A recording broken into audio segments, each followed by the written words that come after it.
एक 10 साला गरीब और डरा हुआ बच्चा बाजार के बीच में खड़ा है। दुकानदार और लोग गुस्से में उसकी तरफ उंगलियां उठाकर उस पर चोरी का इल्ज़ाम लगा रहे हैं। बच्चे का चेहरा मासूम और खौफजदा है। दो सख्त मिजाज पुलिस वाले एक गरीब से घर के दरवाजे पर खड़े हैं। बच्चा डर के मारे अपनी माँ के दुपट्टे के पीछे छुप रहा है। माँ के चेहरे पर अपने बच्चे के लिए शदीद खौफ और फिक्रमंदी है। घर के बाहर का मंजर।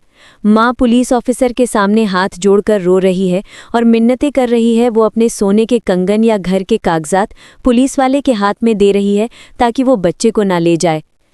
माँ घर के अंदर वापस आती है। वो जल्दी से अपने आंसू पोंछ रही है और अपने डरे हुए बेटे को गले लगाकर चेहरे पर एक झूठी मुस्कुराहट सजाकर कह रही है कि सब ठीक है। वही लड़का अब थोड़ा बड़ा हो गया है, नौजवान है। वो रात के अंधेरे में मोमबत्ती या लालटेन की रोशनी में बहुत ध्यान से पढ़ाई कर रहा है। दीवार पर पुलिस की वर्दी की एक तस्वीर लगी हुई है।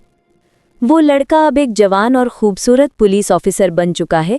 वो अपनी पुलिस की वर्दी में घर में खड़ा है और अपनी बूढ़ी और कमज़ोर माँ को फ़ख्र से सल्यूट यानी सलाम कर रहा है या गले लगा रहा है। माँ का इंतकाल हो चुका है। बेटा पुलिस यूनिफॉर्म में माँ के खाली बिस्तर के पास सर झुकाए उदास बैठा है। कमरे में उदासी का माहौल है। बेटा माँ की याद में उसकी पुरानी अलमारी या लोहे के जंग लगे संदूक की सफाई कर रहा है। उसे कपड़ों के नीचे छिपे हुए कुछ पुराने कागजात मिलते हैं।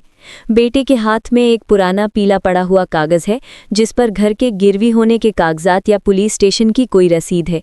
बेटे के हाथ कांप रहे हैं। बेटा ज़मीन पर बैठकर धाड़े मारकर रो रहा है। उसने वो पुराना कागज़ अपने सीने से भींच रखा है। उसे एहसास हो गया है कि माँ ने उसे जेल से बचाने के लिए अपना घर और जेवर सब कुछ लुटा दिया था।